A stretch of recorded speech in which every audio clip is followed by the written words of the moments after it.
سنو، تم پریشان نہ ہو، رب ہے تمہارے ساتھ۔ اگر کوئی نہیں ہے تو رب سے کچھ چھپا ہوا نہیں ہے، نہ ہی تمہارے آنسو، نہ تڑپ، نہ آہیں، نہ صبر۔ وہ تمہیں تھامے گا، ضرور تھامے گا۔ تم اپنا فیصلہ اس رب پر چھوڑ چکے ہو نا، تو بس اب اس کے کن کے معجزے دیکھنے کے لیے تیار رہو۔ وہ تمہارے ساتھ ہے۔ رب ہے، خود کو اکیلا نہ سمجھو۔ رب تمہارے پاس ہے، تمہارے ساتھ ہے اور ہمیشہ رہے گا۔ تمہارا رب جانتا ہے اب تم صبر کرتے کرتے تھکنے لگی ہو، مگر وہ تمہیں بے حساب نوازنا چاہتا ہے۔ سمجھ لو کچھ ہی دوری ہے، تم منزل کے پاس ہو۔ نایاب شے لینے کے لیے وقت درکار ہوتا ہے، صبر کے ساتھ ساتھ شکر کو بھی اپنائے رکھو۔ وعدے کا وقت قریب آ گیا ہے۔ پتہ ہے صبر کی انتہا کیا ہے؟ اس وقت بھی صبر کرتے رہنا جب لگ رہا ہو کہ اب کچھ نہیں بچا، سب ختم ہو گیا۔ اب آنکھوں میں اور آنسو نہیں بچے، اب دل میں اور برداشت نہیں رہی۔ اب میں گر جاؤں گا، میرے قدم لڑکھڑا رہے ہیں۔ ہم صبر کو آسان سمجھتے ہیں، صبر ہرگز آسان نہیں، یہ بہت بڑی قربانی ہے۔ اس لیے صبر اللہ کو سب سے زیادہ پسند ہے۔ اللہ کی خاطر صبر۔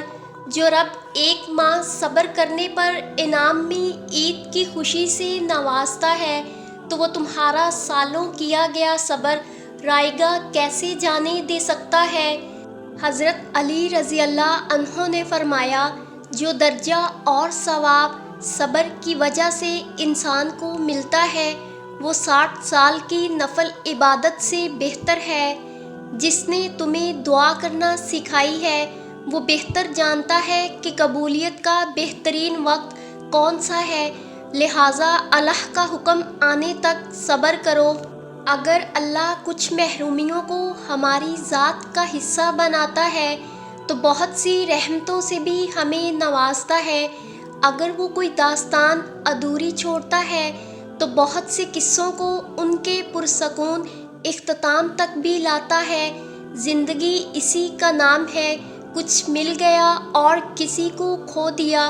جو صبر نہیں کرتے وہ ہمیشہ بے چینی میں مبتلا رہتے ہیں، اور جو صبر کر لیتے ہیں اللہ انہیں اپنی چاہت میں سکون دے دیتا ہے۔ تو پھر کیوں ظلم کر رہے ہو خود پر؟ اس کی چاہت کو اول رکھو گے تو وہ تمہارا ہر اختتام پرسکون بنا دے گا۔ تم واقف نہیں ہو شاید، تمہارا رب سب کچھ کر سکتا ہے۔ آپ کا درد ختم نہیں ہو رہا، اللہ جانتا ہے۔ اللہ یہ بھی جانتا ہے کہ ایک ہی چیز کی طلب مسلسل آپ کو گائل کر رہی ہے۔ آپ کی خاموشی کے پیچھے کے صبر سے اللہ خوب واقف ہے۔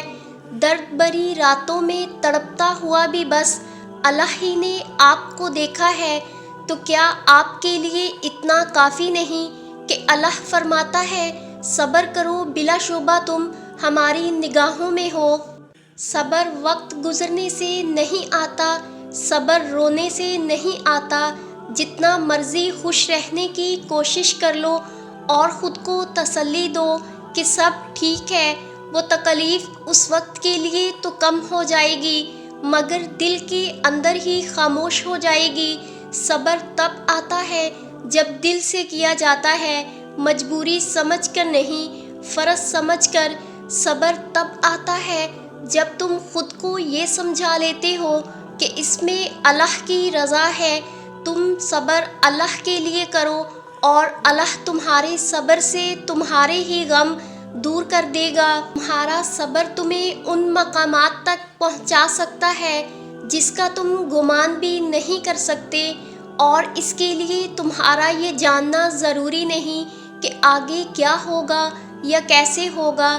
یہ کام تم اللہ پہ چھوڑ دو، تمہارا کام بس یقین رکھنا ہے۔ ممکن سے لے کر ناممکن تک، حاصل سے لے کر لا حاصل تک، روشنی اور معجزے تم میں چھپے ہوتے ہیں اور انہیں تم نے خود ہی ڈھونڈنا ہوتا ہے۔ خدا کے فیصلے محض تمہارے صبر کا امتحان ہے۔